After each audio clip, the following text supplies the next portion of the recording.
Discover, design, and delight in building your own personal masterpiece with Stefan Labas and the Shot Caller podcast. This 6-part special series will take us on a journey of discovery that we believe will give you the insight, the inspiration, and the tools to help guide you towards discovering, designing, and delighting in your own personal masterpiece. First of all, this is not about pushing or shaming you into a life others have defined as success, beauty, or happiness. It is quite the opposite. This series will follow a path that provides some tools and inspiration to help you discover what is important to you and how to carve out sacred time that allows you to build and then live that life. Secondly, it isn't about how to get rich quick. It isn't about how to lose weight rapidly or turn yourself into a productivity guru. What is it about? With the help of Stefan, health coach, personal trainer, and entrepreneur, we have curated a discussion that encompasses identifying health priorities, mental, physical, and financial strength training, myths, legends, ancient wisdoms, getting curious in order to create the ideal recipe of you, therefore revealing the masterpiece inside. Why Stefan? First off, he's truly a lovely and kind person. My husband and I have known him and his wife Steffi for quite some time. They're both local entrepreneurs here in Switzerland. When I first launched my teen stock market class in 2020, and I was looking for a few corporate sponsors for some teen scholarships, Steffi was the first to come to me and sponsor 2 teens for the course. These teens lived in a different country and needed some financial assistance. And it was such a kind gesture of community, even though it wasn't even her own community. Secondly, Stefan has had more than one experience of struggle and failure. Today, we will hear his origin story, which includes both a health and a financial crisis. I believe his personal struggles and then recovery from them are vital ingredients in helping anyone listening to let go of any personal shame or failures just by listening to this first episode. Who is Stefan? Stefan is a 2-time Vice European champion, first Dan in karate, I hope I pronounced that right, an expert for mental strength and physical fitness. Stefan has years of experience in competitive karate, as well as a teacher and fitness instructor with a Swiss federal certificate. In the last 15 years, he's focused on tailor-made personal training and coaching of entrepreneurs and executives, in addition to his work as a master trainer of personal trainers. He's the owner of Labas Fitness Coaching and works from the gorgeous Belvoir Hotel in my hometown of Rouge-le-Con, Switzerland, overlooking the beautiful Lake Zurich. Welcome, Stefan, to the Shot Caller podcast. Thank you for having me here. I'm happy to be here, and I'll be happy that I can talk and share my experience, if there were good or bad experiences in my past. It all shapes us, right? Yeah, it all shapes us, exactly. If the experience would be only be good, so we wouldn't progress probably. And that's why it's important sometimes to be able to make mistakes and failures and learn from that and develop it and go forward. Can you imagine how boring it would be if we were all just born perfect? Yeah. That's not a very interesting life, to be honest with you.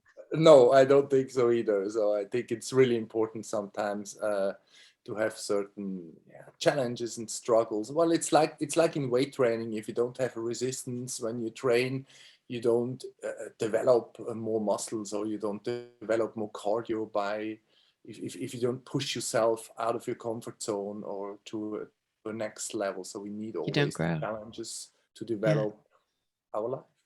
Cool. Well, thank you for taking this journey with me. We've concocted this 6-part series kind of between Christmas and New Year's, really. I thought we could kick it off first. If you could tell us why you agreed to do the 6-part series and what you think the ideal outcome would be if for your time and your energy, and also sharing your personal story and journey.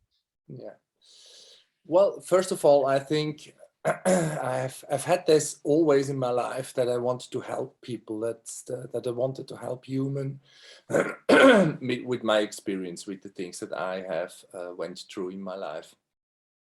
So the first point is, why am I doing this? Just because I want to help people. I want to help or a community, or just give them my view and my experience in all my topics that I have experienced and developed. So I'm just happy to help. I'm just happy to help people. That's why it's also my job to work Yeah. with people day by day and learning from them. As much as they learn from me, I also learn from them, and it develops this relationship. It's just nice. And normally I'm working mostly one-on-one with people. And here, maybe in the podcast, I have the possibility to talk to a lot of people. So a lot of people can see that and hear that, and maybe can pick something out. As it is in life, sometimes you hear someone, or you read a book, or you talk to a friend, and you just get one thing out of it, and you do that, and just changes your life sometimes, or change a part of your life if you do something that you find, wow, that's exactly what I should do right now in the moment. Instead of listening to someone who tells you what to do, you experience it by yourself, in that picking out the right things, the right pieces for the state of your life that you're in right now, and just using that and working with that and developing to a next level in your life. And I as think we that, have a, yep, and as sorry. we have a little bit of difficult time right now anyway, so it's probably even more important. So that's the reason why I'm doing it. Fantastic. Well, I think that's great. And you never know when you're holding that one last puzzle piece that, like you said, is the one thing that maybe somebody needed to hear or experience, that helps them put everything together. So I hope that we'll do that for people. I think that we will. Yeah. And I think we've put together a really cool sort of set of topics over the next, well, we'll do this, we'll publish these over probably 3 to 4 months. We're going to do 6 sessions, the first one today. Mhm. And I thought we could just go through very quickly. I'll read you our main headline topic, and maybe you just give a couple comments about kind of maybe some teasing about what ways you think we will dig deeper into that. So sorry, that's Harley.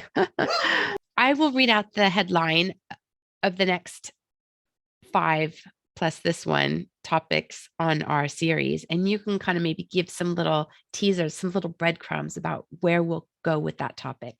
So today we'll get into the story of your why, the story of certain catalysts that happen, and how you overcame them.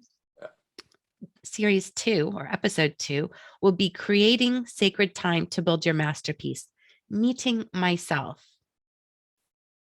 Well, meeting myself was one of my experience that I made in my life. It's, as we always struggle with time, and we always like, yeah, no, I don't have time right now. It's the wrong time, and I don't have the time, and I don't have this, I don't have that. And on one point, we have to just realize that we are the CEO of our own company, which is our own health, our own body, our own mind. And we have to make time for ourselves, as we would make in a business also. So that's why I came up with that meeting with myself concept. And I will talk in that series about that. Why is it important? How are we going to do that? How are we really be able to focus on that meeting with myself and treating yourself as a company? I so love that concept. And I think that's going to be a really fun episode, actually, Yeah, and it is. enlightening. I love the idea behind it. Okay, so episode 3 will be setting the right goals and giving a voice to fear in order to sort of release the power that fear has when we just let it ruminate in our heads. So a little bit both setting goals, but possibly also having a vehicle to discuss some of these things with, whether it be another person or writing them down to release their power. Yeah. About the goal setting, I think it's really interesting, and I've been studying that since, I don't know, since 20, 30, 40 years, and experience it also by myself, this goal setting. is is one of the most important topics, as we always fail all the time with things that we want to do. And and most of the time it's also the point of how have we set a goal. That the goal setting, it's really important. Most people say, yeah, I know how to set goals, but it's always again important to go into that goal setting, to being able to realize what's the why behind the goal. How should it look like? If you ask someone, if you want to lose 10 kilograms, and then you ask him what are your challenges to do that, then he brings you a list of 100 things why he's not able to do that, because it's difficult, he don't want to do this, it's not that, so he has a list of 100 things why it's not able to do that, or he was not able to do that in the past, and he has about one thing or two things why he wants to do that. And Yeah. of course, if the things that you have in your pocket why you not able to do that, and the things that why you want to do that is not in balance, or is not bigger the why, the picture of that, then you will never achieve your goal. So that's Yeah. why we will talk about that a lot, the why behind the goal setting, and a lot of about the strategy, which is the recipe, like of a cake or something, which Yeah. is a The very recipe of the masterpiece of yourself. exact. Okay. Number 4, episode 4, we've titled Myths, Legends, Ancient Wisdoms, and sort of breaking the emotional chains. Yeah, it was one of my biggest discoveries that I had in my 35 years of experience, was the possibility to were able to have my education in Chinese medicine and in Eastern, Far Eastern medicine, to always try to see the whole picture of things. And there are a lot of myths in that energetic, holistic field of seeing things. And I want to bring a little clearness into that. What's real, what's reality, what is the Western culture or medicine or trainings philosophy say, and what is the Far Eastern trainings philosophies and medicine saying, and where are the link between that, and how we can use that to really be able to fulfill our life, or to become happy and powerful, and the things that we all want in our life. So I will Fantastic. clarify that a little bit. Yeah. And we'll get into some of the tools, because Yeah. that will incorporate meditation, possibly acupuncture, and other things that you've come across that you found interesting. All of those, yes. All of them. Episode number 5, we've titled the Sherlock Holmes chapter. At least I titled it that. I didn't tell you about that. Getting curious and investigative. So, physical, emotional, spiritual priorities to build your masterpiece. So, sort of getting curious and investigating your own personal physical environment, your health environment, your nutrition environment, and as well as your emotional and mental health environment. Yeah. I think it's just important. It was always important for me to always develop and hear the newest and the latest methodologies and success stories of coaches or athletes worldwide, the best people from the world, and get always curious, and seeing and picking the pieces together to really work on the right things, and understanding also the background behind our mind, how it functions, the conscious and the subconscious mind, how that works, and or the left hemisphere and the right hemisphere of our brain. It's important to understand a little how those work, because otherwise it's like if you have an iPhone and you have about 100 apps on it and you don't know how they work and what they're for. So then it doesn't help you anything if you have all the apps. Or it's the same thing with these smart watches that you Yeah. have 1,000 things and you only use the time and the rest you don't use. I mean, it's Yeah. possible, but it would be a little stupid. So, That's a great example. and that's the same thing with our conscious and our subconscious, and the left and the right hemisphere of our brain. And I will clarify those processes a little bit. That helps us really to achieve whatever we want in life. And also it drains our batteries as well. If we've got too much junk clogging up, right, then you drains your energy. And in this section, I'll just point out that we will address specifically hormone awareness Yeah. in general, but then we'll drill down on hormone awareness for perimenopausal and menopausal women, because if it happens to be one of your goals to improve your fitness, Yeah. and I want to stay away from saying lose weight, but rather just improve your fitness Yeah. and age better, Yeah. understanding hormones and how to perhaps put together fitness routines around that is important. So we will identify that as one point. And Right. then we'll also talk a little bit about, fitness and health tips for over 40s in general, men and women, as well as adding nutrition and maybe some cool technology that both of us have come across to help.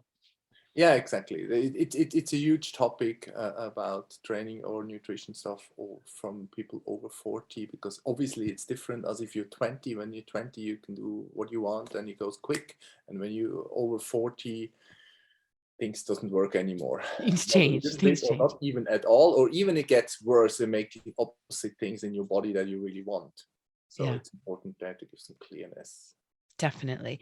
And then episode 6 is where I guess we put into action the idea behind meeting with myself. So it's building the tribe of directors and mentors. So your personal board of directors basically is episode 6. And that's going to encompass accountability via tribe of mentors or board of directors, however you want to phrase that, Yeah. including mechanisms for constructive feedback. This could be working with a coach. It could be, again, putting together a board of directors. It could be a coach on that board of directors, could be a friend, could be a business colleague. And we'll dig into sort of why that's important and how that can help us also achieve whatever goals and to build our masterpiece. But once it's built, we want to keep it in good shape. So then we need the ongoing feedback and the ongoing tinkering. Yeah, it's definitely very important, I think, or my experience was in my past years, that you always have some people next to you that they mirror, they give you a mirror on what you do, or also critical, of course. Sometimes you have to get critical mirror and feedback, and just seeing what you do, seeing the reality as it is, as we always say in coaching, or the Buddha nature, as we say in Buddhism. Just seeing the things as they are, and sometimes you need feedback from outside, because if you're always stuck in your own view and you're seeing things the way how you want to see them, and this is good, but sometimes you need feedback from outside. And one point which is very important out of my view, or even the most important point, is you can add on in your mind as much knowledge as you want. It doesn't help you anything at all if you're not able to doing things, if you're not coming into the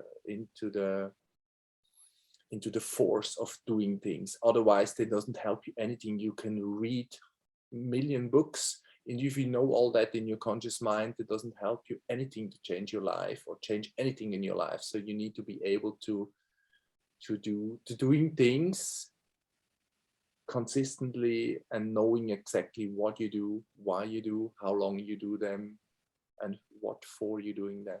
So that be the last Definitely. of really giving the people things, not only talking about things that they know.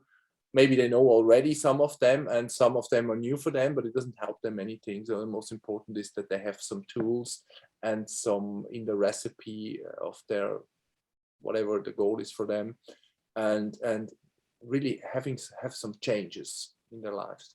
Yeah.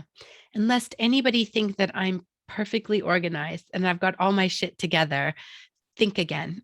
I'm going to use this as a personal training session as well. And I'm sure I'm going to learn a lot. And probably the reason that I kind of brainstormed this with Stefan is because I feel I need this in my life. So I am not the master Buddha. I am I'm the junior student who wants to explore being more honest, putting the right priorities in place that are mine, that are not based on other people's versions. And that takes time. And you can't do that in one day, or you just sit down on January 1st and say, okay, right, this is the new Shannon, or whoever. Mm-hmm. So I'm looking forward to all this wisdom. And I hope you guys will benefit from this. So get excited. We're going to now dig into Stefan's origin story and a little bit of the struggle that he dealt with that brought him to where he is today. And so I thought maybe, Stefan, you can give us a little bit of background with what brought you to the point where you realize there's something significantly wrong with your health. Mm, Also, that how that impacted you mentally, mm, and kind of just tell us a little bit about the story about that. mm, mm.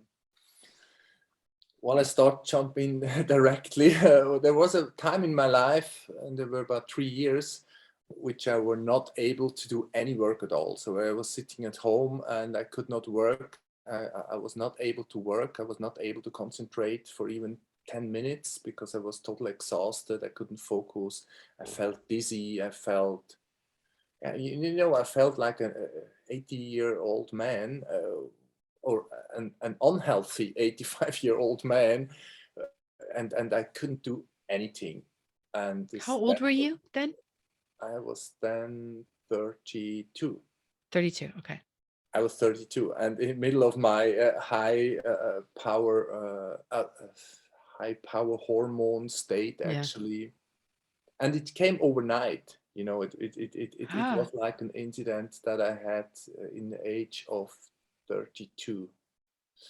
And before, I just want to tell a little bit before that now. So in my very young ages, I always did sport. I always tried 100 different sports. I did swimming, I did soccer playing, I did this and did that. And I was always curious about sports, and I wanted to do all the different sports. I wanted to learn all of them because I liked different things already when I was very young. I didn't like to stick only to one thing and do it forever. So I liked different things. And then in the age when I were eight, I think it was eight, around eight-ish, I, I saw always that movie in the on the TV with David Carradine. And you must be a little bit older to realize the ah, David Carradine yes. story.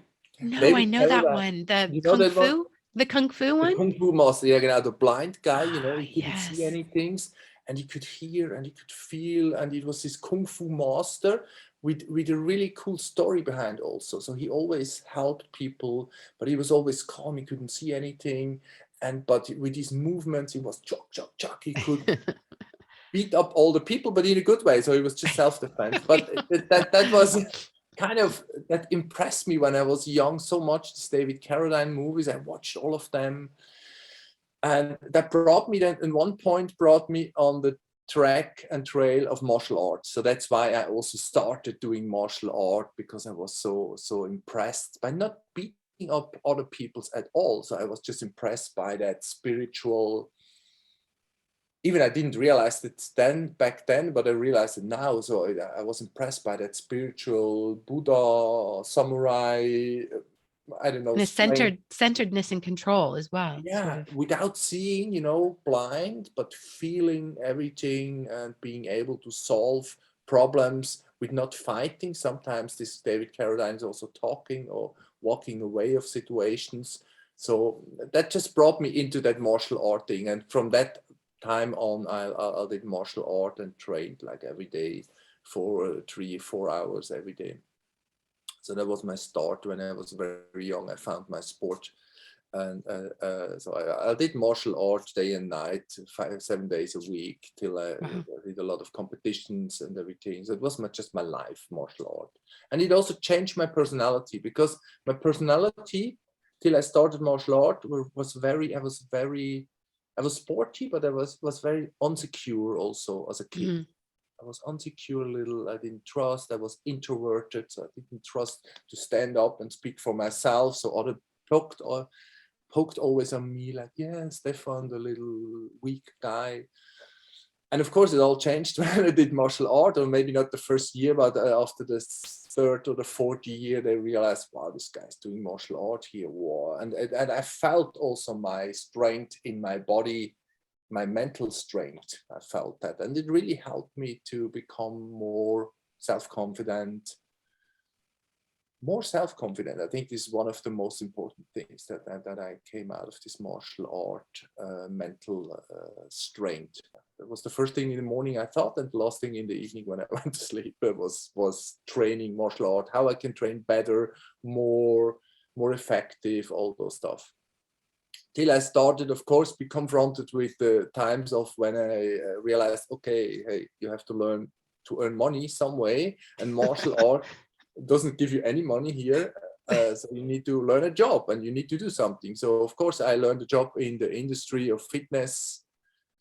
First I was karate teacher. I worked as a karate teacher. I earned there my money. I teach children, very young, middle, older children. I teach adults. I did female self-defense courses in the 90s a lot. So I earned my money with that. So I trained a lot in that time, and I worked also a lot. I worked day and night because I had energy and I had fun, and I trained 4-6 hours a day with all my aerobic fitness and karate trainings. Wow. And we had a show group in that time also, which we presented in Switzerland. We had a show group, and we always trained in the show group after working, and after work for me was 10 o'clock in the evening. So we trained always from 10 o'clock in the evening till 12 o'clock in the evening. And after That's 2-hour crazy. training, and of course it was total hard training, and then went to sleep. And next morning, 6 o'clock, I had to get up because at 7 o'clock I had to start to work again and Wow. teaching the first aerobic sessions sometimes, or open our fitness club. So, but it was all fun. It was all good. Everything went well. I felt very good. My food, my focus on my food was actually not much. I could eat what I want because I was fit. So I didn't pay any attention. And my family didn't teach me anything about food. So they just said, yeah, you burn a lot. So eat what you can eat. Eat whatever, eat a lot of carbs because you need a lot of carbs. So in the competitions, we always stood up in the morning 4:30, 5 o'clock in the morning. We stood up and we ate a big portion of spaghetti to prepare ourselves for the competition day. So we did a lot of things. And now comes the point of when I was about 30, and that's what's going on till I was about 32. One day or one night, I went, I fainted. So I want to go to toilet and I threw down to the floor. So I fell down to the floor and I fainted. So I was bewusstlos, like out of conscious. Yeah. And my first wife, she was a physiotherapist, and she was of course shocked, like, oh my God, what happened? And then called the ambulance. So I the next thing I remember is I woke up in the ambulance, in the Notfallstation.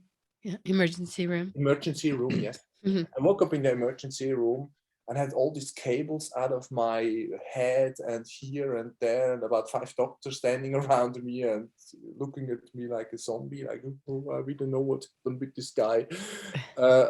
So they checked everything and they could not find anything. So they said, like, yeah, you're healthy like a horse, your blood your blood pressure is perfect, your heart rate is 45, I was healthy like a horse, but I was kind of unconscious, and of course they checked the brain, they checked everything, but they couldn't find anything.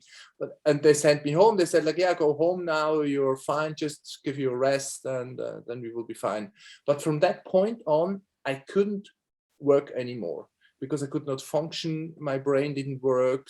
I was depressed. Today I would say I was depressed. Today I would probably say I had a burnout because of Überlastung auf Deutsch, huh? Is that right? Überlastungssymptom. Yeah. Because it was just too much for everything, for my mind, for my body, for everything. It just drove me down. I was not aware of that, but my body told me then the strict, hey, you have to calm down now in the hard way. Wow. And so the Western doctors couldn't help me. They just checked my blood, they checked my blood pressure, they checked my brain scan, they checked everything they could, but they couldn't find anything. They said everything is perfect. But everything is perfect, but I couldn't move anymore. I couldn't work anymore. I could not even go to the cinema because I felt sick. So I was laying home, and from 150% working to nothing% working at all. And the people around me asked me, like, oh yeah, it's something wrong, maybe something wrong in here, with your mind. You're probably went, I don't know, crazy. Yeah. So I couldn't figure that out. And of course, it gave me a lot of fear. The fear was the biggest thing that I had. I have really feared. I can remember that time exactly. I feared that I could never be able to come back to normal life and be able to do something, because after 10 minutes, I had to lay down, close my eyes and sleep. So I felt like a zombie. So, and that was the time when I started to develop things that I just experienced. I just tried things of, okay, nobody could help me, or especially not the Western doctors. And I tried a lot of things. Okay, stop drinking coffee was a good thing. So I stopped drinking coffee. Stop eating sugar or sweet stuff or carbs did me well. So I stopped doing that.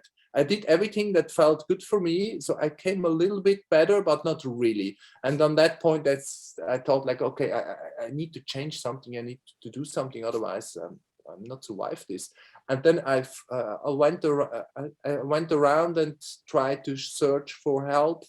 And I found the Far Eastern medicine. I found the Chinese medicine. And I thought in the beginning, hey, it's all hocus pocus, you know, the energy and meridians and all that stuff. So I felt all a little weird to that. I thought like, well, how can they help me? You know, the Western medicine couldn't help me. What should they do, you know, about flowing and feeling and I don't know. So God forbid you feel. I couldn't Get in touch with yourself. I couldn't connect with that at all, actually. I thought it's all spiritual hocus pocus a little.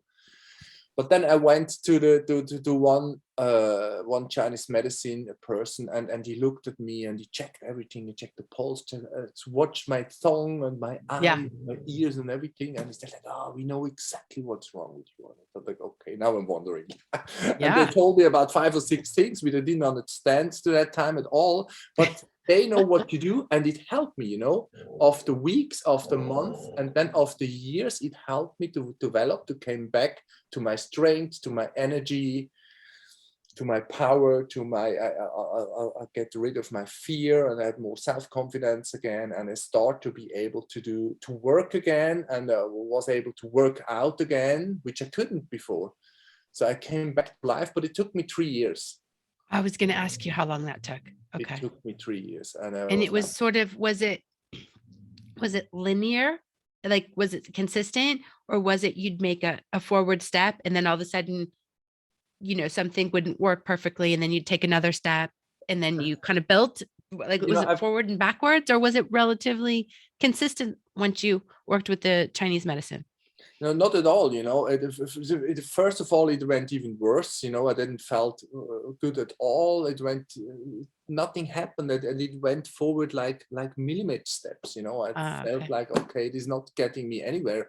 But still, deep inside, I felt like, okay, it's getting a little bit better. So I need to have patience. I need to, and that's what I learned in martial art again, and that's what helped me probably also. I learned that in martial art, okay, you go, and even if it's hard, you go and you step by steps, and you'll be able to be patient and go step by step. I learned that in martial art, and I did that then also in that process, which helped me step by step. So it was not steady, it was up and down a little. Sometimes things went better, sometimes things went worse. And I had to change, make some fine adjustment. And then, of course, I searched for myself again, what can I do on top of that? But again, then comes the strategy of it's important to not doing too many things together, because otherwise you're not achieving anything. You know, it's like if 5 people try to cook a soup, if they put too much different stuff in the soup, even if all of them are experts, but then you can't eat the soup because it's too many things in it. So you need to focus just on salt and pepper, or just on one cook. And that's what I did again. I said, like, okay, now stop all of doing 1,000 things, just focus on that and doing the herbs, doing this, doing that. And and after 2 years, I decided to start with Qigong, which was also one of my best developments. Qigong is a training part like Tai Chi. Oh, okay. A movement, a healing movement training from Chinese medicine, which really helped me increasing a huge step of becoming better in my health and my energy and my focus. And we'll have to put a link in the show notes to that, because I'm not familiar with that. And so maybe there's a place people can go familiarize themselves more Qigong with was that. really interesting for me. And my first experience with Qigong was also, I did this course with the group of the people. They were all a little, I don't know how to say it, weird for my taste. Alternative. Alternative. So I was used to train hard, push-ups and biceps and Sure. running. And, I was used to train like that. And in that room, we did all that slowly movement, I felt like I don't know, I'm doing here exercises for 80-year-old people. Yes. I would think the same thing, but who knows? I thought like, okay, they might have something. I really thought the whole session, actually, I thought like, okay, Stefan, that doesn't going to lead you anywhere. It doesn't help you anything. Forget about that. But I'm a Swiss person, so I thought like, okay, let's finish that session. I thought like, okay, ciao guys. You're not going to quit before it's finished. I didn't quit, but I thought like, okay, I might not going to see you again. Yeah. I'll finish my sessions and that's it. I finished my sessions and that's it. But the next day, now came the curious thing. The next day, the next morning, I had so much more energy, so much power from inside. I felt good. I concentrated. I was standing up in the morning like without any problems. Had energy. I was curious about what happened now. Why am I feeling so good now? It can't have anything to do with that crazy, silly thing. Wind waving. No, I thought like it's super interesting. Probably not, but I'm trying. I give it a shot again. I'll try it again. Let's see. Maybe, I don't know. Let's try again. I did it again. And guess what? The next morning, again, I felt like, wow, I had energy. I could breathe. I was clear in my mind. I was more self-confident. So all those little things that they really came up in me. And that was the point that I really realized, hey, these silly things here, they really do something for you. And that was the point when I decided to do my Qigong education. So that's when I signed up. I thought like, okay, that's what I need to learn for myself. First of all, I always learn things for myself. And then later I maybe can apply it for my customers to help them. So then that was the start to do my, on top of my Chinese medicine education, I did the Qigong teacher education. So that brought all the holistic stuff together. There's a lot of people Googling Qigong right now. Who will be listening anyway. And it's also interesting when I give seminars today. Sometimes I give seminars with leading people from companies. And I talk and explain certain things, of course. And sometimes I do a little practical part of 10, 15 minutes. And I always choose Qigong exercises, which, and with the awareness that I know, for the most people, it's weird to do those slowly funny things, but you feel in 15, 20 minutes, you feel already the effect. And that was always telling me in the seminars, especially the men who were more like, what here with this soft stuff here, they feel it also. And they come after that session to me, like, Stefan, wow, that was amazing.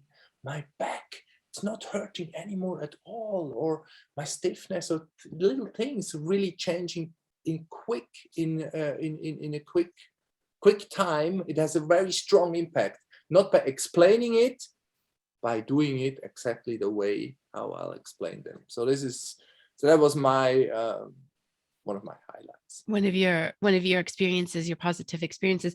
Can you just maybe give us a quick summary? Is it releasing energy somehow in the body? What's the principle behind Qigong? Well, Qigong, or does it matter? Is there a principle about why this has such a positive impact? Well, there may be a few ones, but well, let me say it this way. Or is that too big of a question? Do we have to go back? But if well, depends what person who's listening to that. The managers, the rational people, they want to understand things.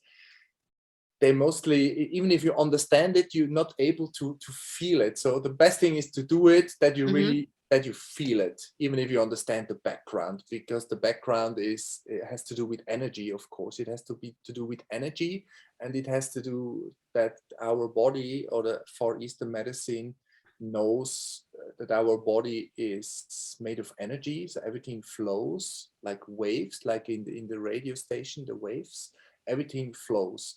And it has to do, it's a special combination of the energy who flows. So Qigong, it's also called Qi, is the energy, the life energy. And Qi, Gong, Gong means training. practicing. You know, like Ah. Qigong means practicing letting your energies flow to your body, because most of the time we are too tensed. Yes. Everything is tensed inside. And as our body is the mirror of our subconscious, the outside of our body, the muscles, and so we have different layers. Of course, we have the skin, then we have the fascian material, the fascian, the The Bindegewebe, fascia. Yeah. fascia, Yeah. and then we have the muscles, we have the nerves, we have the bones, we have the ligaments. So we have all these different layers, and in some of those layers are a lot of tension. And if there is a lot of tension there, it creates a blockage. This tension can come from outside, from the body, from situations. If you carry a bag for too long a time, or if you sit on your computer for hours in a bad position, you get tension in your neck, in your back. But of course, the tension in your body can also come from inside. And most of the time, it does come from inside, because the body, it's a mirror to our subconscious. And in I really believe Qigong, that. and in Qigong, you really work with the energies. You work with letting go. It's like an Entschleunigung. How do you say this in English? Like slowing, slowing, yeah, like slowing, like releasing. releasing, a Or it's release, not, that's not the exact translation, but I know what you mean. a slowing down. Let's say slowing down of the system, slowing down and letting the system flow. Yeah. And slowing down and letting it flow, it's very important for our body as one part of it. That's why in Chinese medicine we talk about yin and yang, or the opposite parts. Of course, on one part it's important to build up strength to work out maybe hard, but on the other hand side, it's also important to let flow certain things. And on the health aspect, now I'm talking of the health aspect now, health aspect or immune system or metabolism, which is important for losing weight, for example. It's important to learn the body to let go and flow everything, because that's the foundation of calming down, being calmer and relaxeder from inside. And that again has an effect on your body from outside. So that's why Qigong is a way of letting flow the body, the muscles, and all the blood and nerve system, the parasympathicals, all the systems who are inside, all the inner. I find the way that you're describing it actually quite relaxing. We'll put this podcast on YouTube for people to watch, but he's moving his hands in such a way that it's smooth and it's relaxing. And I'm sitting there going, oh gosh, that sounds so good. Oh. I want to try it. That's great. I'm not familiar with that, and I'm going to look into that myself. That sounds like a great tool to use in this overall toolbox that we're sort of trying to build to create and live, not just create the person we want to be. And I don't mean that in a superficial way, but also live the way that is the most harmonious and kind and gentle to our beings, really. Yeah. And I mean, that's a big thing. That's a big ask. So this is not a small thing, but we can get there, I believe, or we can move towards that direction. Yeah, direct. Yeah. So kind of moving on a little bit towards you've had this dip, you've struggled through it, you found some solutions, a new way to live, a new way to be. And then I want to fast forward to the point where I guess you're married, possibly, I guess, for a second time. Maybe at that point, I think you've just had one child, at least somewhere in the middle of this. You're running your own business. Maybe now life has gotten back to this little bit of routine, blindness, kind of executing responsibility. And you now you're faced with another challenge in your life with your business. Maybe you can talk us a little bit through both. And we don't need to go into the details too much. It's not the important aspect. The important aspect is that this was a struggle that you went through, that many other people listening have possibly went through, and can benefit from hearing how you then regrouped and again got back on a path of taking care of yourself, recovering from this, which was a bit more public than your health crisis, right? That was probably something that only people knew you. It was very public, exactly. But your business crisis was more public. And that totally. is like, that's a whole nother level of stress, I'm sure. Yeah, it was definitely. So it was really, it was one of the hardest things I've experienced. I would never want that for, not even for an enemy, which I don't have an enemy, but I didn't want that for any enemies to experience that, because it was really a very, very hard time. I think the hardest was also the self-blame, and you blame yourself, like, oh my God, what I have done here, why I have done that, why does it happen, and so self-blame, you the negative talk. blame yourself. You really it was really horrible. It was really horrible. But it was also then, of course, it was also, it's like a coin. Every coin has two sides. Every coin has two sides. One side is a shiny one, a good one, an amazing one, and the other side, it's the dark side, or the opposite side of, okay, if things doesn't work, then you're really in big trouble. And again, maybe I start when I open it, or what was my biggest dream in year 2000, around 2000, was to open a health house. To open a house, that was my dream, to open a house where I have all the professionals in my studio. I could supply a health house, of highest quality, nicest material, Far Eastern smelling wood, Chinese medicine texture, and having the best people work on my place, the best experts, personal training, nutrition, massage, all those different aspects. So it was my dream to do that. And then my martial art, mental martial art aspect came into that, to help me to achieve that. It was like, okay, if something gets hard, that's cool, you're going to make it anyway. So I was so focused and said, like, yeah, I want to do that, and I will do that, and I will have one day, we'll have, as I did with my vision board, one day I want to have my house with all the experts in, helping people on a high level of quality level, not the fitness studio things that I had experience in my past, which are also good, but here I want to do something quality-wise of a very high level. More holistic, I guess. Yeah, holistic. Of course, I had people that helped me a little bit with that concept and said, like, yeah, do this, do that. This is not a problem. You can do that. And so I did it. So I did the concept. I had a few business people, partners in the beginning, which they stopped being business partners because they were afraid of we not going to make that. And I was kind of not afraid, because I thought, like, you believed in yourself. I believed in myself. I believed so much in myself that I took my name as a company name, which today I think, like, oh my God, how I could have done that. But it was, my name was the company name. I believed so much in that. So, and of course, I had to get some money from a lot of people to help me to do that. And they believed also in me. So we believed all in that. With the awareness of, okay, hey, things can get wrong anyway, so you never know in life. Always risk. Yeah, there's always a risk, and if you no don't, guarantees. if you want to play safe, you never get a risk, you never get anything. Of course, you can also live that, but then you don't get anywhere. So you need to take a risk, and you need to overcome your fear, your inner fear of, oh my God, what if it doesn't work?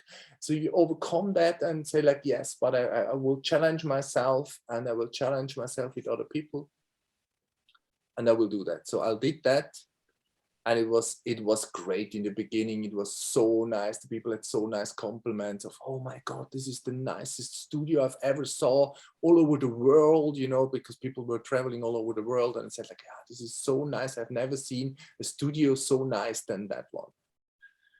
Yeah, that was the nice part of it. Yeah, we flipped the coin. Now we flip the coin, going to the other side. And of course, it's always, one side is the thing that you're passionate with, and my passion was, of course, the training, the equipment, everything was around, the best people. And the other side, it's always about money, of course. Money. To make money also with that. It just can't look nice and do this and that, having the best people and not earning enough money, then of course you become problems after a while. But if you're a fighter like me, then you maybe have problems, but you say like, yeah, but I'm going to solve that problems anyway. So I'll always solve the problem. I took more people to help to solve problems, but it just didn't it didn't develop the way how it should develop. And my biggest mistake was probably in the beginning, in the very, very beginning. That's why, again, meeting with myself and having mentors. In the very, very beginning, I should have had one or two people in my board, my own board, which I trusted and which mirrored me and challenged me more and harder, and were helping me or giving me more, facing me more with certain realities to help me develop a different concept, because I thought it has to be the concept. But hey, afterwards you're always smarter. I think the most important thing in my life is don't be afraid to make mistakes. Otherwise, you're not going to make anything in your life. You will always you will always be unhappy with things that you do, because you always want to do more. So you need to do things. You need to get out of your comfort zone. You need to confront yourself with fear, why you don't want to do things, but you should not always do the same mistakes again. Yes. That's I guess that's the value. I have a quick little story that somehow I was thinking about it when, even before the podcast, about, because I know a bit about your story, the background. And from a venture capital perspective, and we talked about this a little bit ourselves, in America, you when you have a failure and you most importantly learn from it, right? You find you're willing to be humble enough to go and say, here's where I went wrong. Here are the things that were completely out of my control: a financial crisis, a pandemic. I mean, those are what we'd call unsystematic risk, right? The risk you can't really, everybody's subject to, not just your business, but the part that you're responsible for and where you went wrong. That's the takeaways. And so in America, it's a badge of honor if you find an entrepreneur who's had a failure, and VCs more often than not will back these people versus a new entrepreneur who's never had a failure, because they can see this person has experienced it. They've been in the trenches.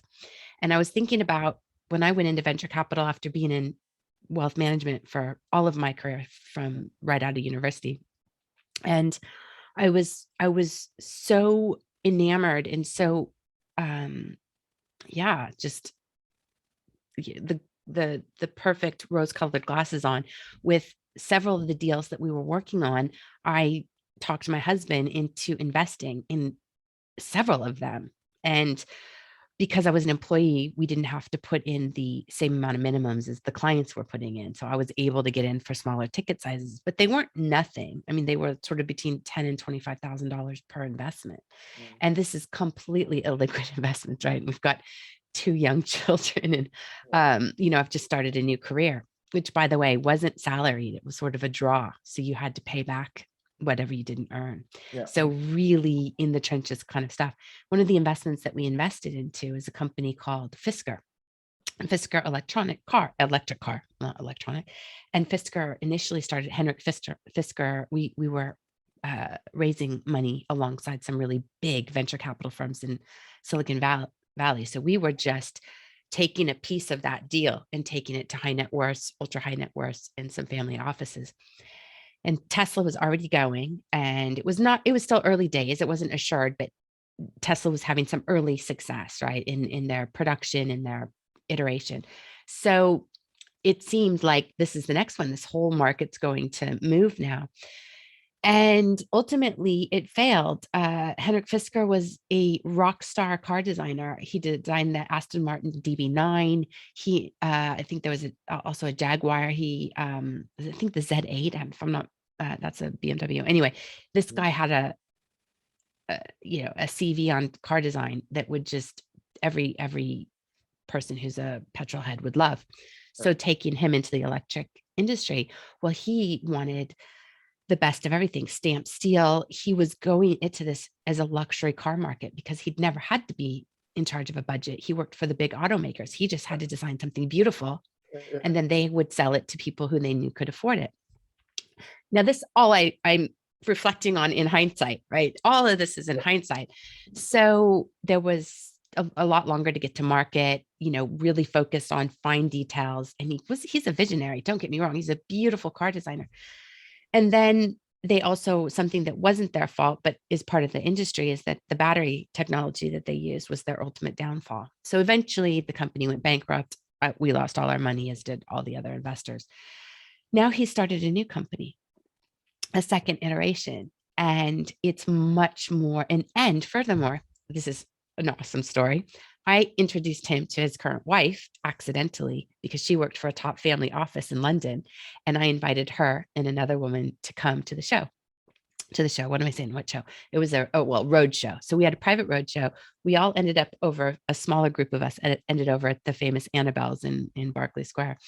And well, the rest is history. They hit it off, ended up getting married, and she is now the CFO. She's got a science background, very smart, wicked woman. In fact, I'm begging her to come on the podcast for me. They did a reverse listing, went public last year, I believe, and on paper at least have over $1 billion of net worth and are launching the second iteration. So I that wasn't as quick of a story as I wanted it to be. I didn't mean to take away from what you're saying, but just in the venture capital world, a lot of people would say what Henrik learned from the first go around is now puts him in a very good position. And now he's also got his wife, who's very good on the financial side of things, and is, I think, really making a big, adding a lot of value by making sure that financially they're making really good decisions, balancing the trade-off between the fancy features and how to, make sure that you can still make money. So that's just a funny little story that I learned, and that was painful, of course, financially for us and a lot of other investors. But it's not that I dislike Henrik or I dislike Fisker. I just look back at this and I say, okay, I see it now. I understand why some of these things happen. Yeah, definitely. I think it's really important to learn things and develop. And of course, today I also know a lot of things more and better, which is good. Which also helped me to support other people's that I have that I call my clients today, that I can help them. I'm not doing business, of course. I'm not doing business consultation or something like that, because it's not my specialty, but the experience that I made out of that is clear. So you should have in the beginning the right setup and finding the right people that help you, and confronting yourself with the reality, first of all, getting out of your dreams. And you can have dreams and you should put them down and you should follow them. You should also challenge them, and you should have one or two people that they're questioning you a lot, not giving you advices a lot, because everyone can give you advices, but they need to question you a lot. And if out of your answers they're not clear enough, or not, if they're not clear enough, then you should question that. Go back and revise, really. Yeah, exactly. And that's what, and then it's the same thing as I do with health wise for the body. So that you also an entrepreneur and CEO of your whole body, and it's also income and outcome. You get money and you get energy, and you give money, or you spend energy for certain things. Certain food give you energy, and certain food take your energy away. And if the balance is not optimal for weeks, months, or years, you will get the bill after a while. Wow, that's great. We can call that the body balance sheet. I think that's a great concept. I love that. You explain that super, very, very easy to understand. So, okay, so we are coming up to our sort of the time we wanted to allocate for this. It's this episode would be a little bit longer because we needed to set the background. We wanted to tell you guys what to look forward to and hear Stefan's story, so he's come from challenges, and each challenge you've iterated and you've gone inside yourself and then come out of it stronger, and you have all of this advice, all this experience, all of these solutions to share with people. So I'm super excited for the next episode, which again will be finding sacred time for yourself and meeting, and you'll go into deeper the meeting with myself and actually talk about how you do that and why it's important. And then the homework will be, if for those that choose to try this, is to then go and try that for themselves. I'd love to.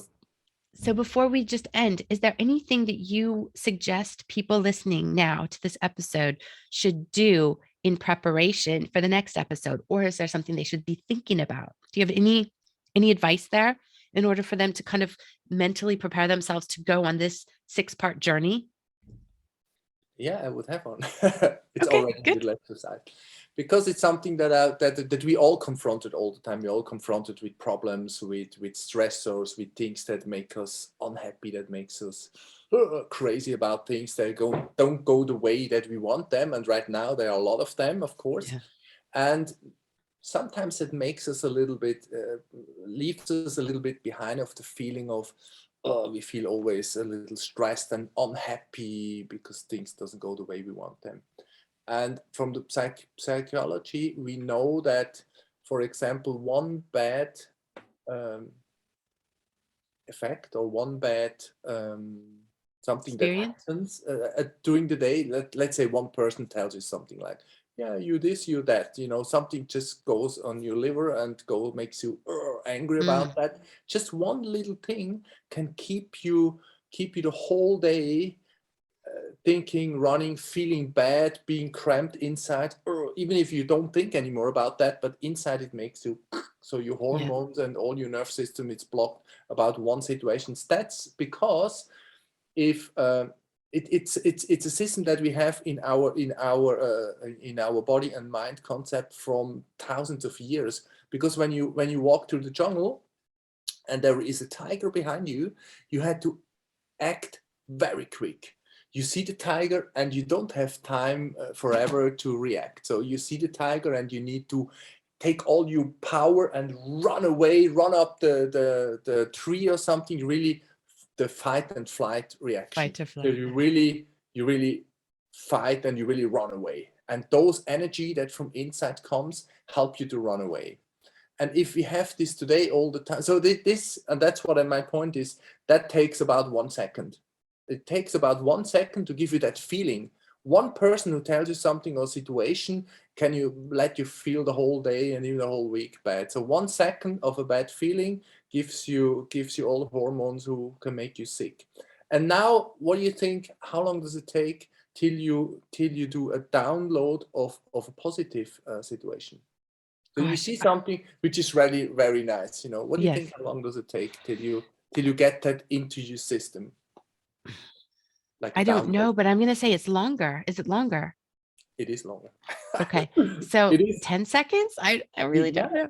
Oh, you good. Am I right? It's exactly around 10 seconds. Oh, so now wild ass guess. if you see, so if you have a positive situation, and if you want to download them into your system, or the negative situation downloads like that, like VLAN, you have it in and you feel, and the positive situation takes about 10 seconds. Now, if you see a positive situation right now, and maybe it could be something that you're aware of, you stand on your balcony, you watch over the Lake of Zurich, you see the snow, you just see something that you realize, hey, wow, that's actually pretty cool, that's really nice. You see a sunset, you see just something that you really realize, hey, that's really actually amazing nice. Then my exercise till the first time would like, you need to take 10 seconds to breathe that nice situation in. So you breathe very slowly 3 times. Inhale. Harley's not listening. Exhale. The dog also breathes. Yes, she's getting right excited. Away like, yes, this is right. So you breathe very slowly 3 times. Inhale, exhale. We know that from pregnant women, that takes about 10 seconds. And so you breathe 3 times very slowly, inhale, exhale, and you take the situation in you. So you download that positive situation. And that can help you to increase more health, happiness, and get rid of tension in your body. That's a good exercise. Being aware of a nice situation a day and taking it for 10 seconds and downloading it with the feeling, breathing to it. Awesome. That's great. That is very good homework. I think we can all achieve that. So between now and the next episode, let's practice our conscious 10-second breathing and appreciating something nice. I think that's also a big part of that. Exactly. So fantastic. Stefan, namaste. Thank you so much for going down this journey with me. And I will put all the links to the things that we've spoken about so people can, in the meantime, go and learn more about what we've spoken about. And they can look forward to 5 more sessions where we build and discover our masterpiece, our own personal masterpieces. I'm happy about that. Thank you. And I will see you again. We will all see you again soon. Thank you.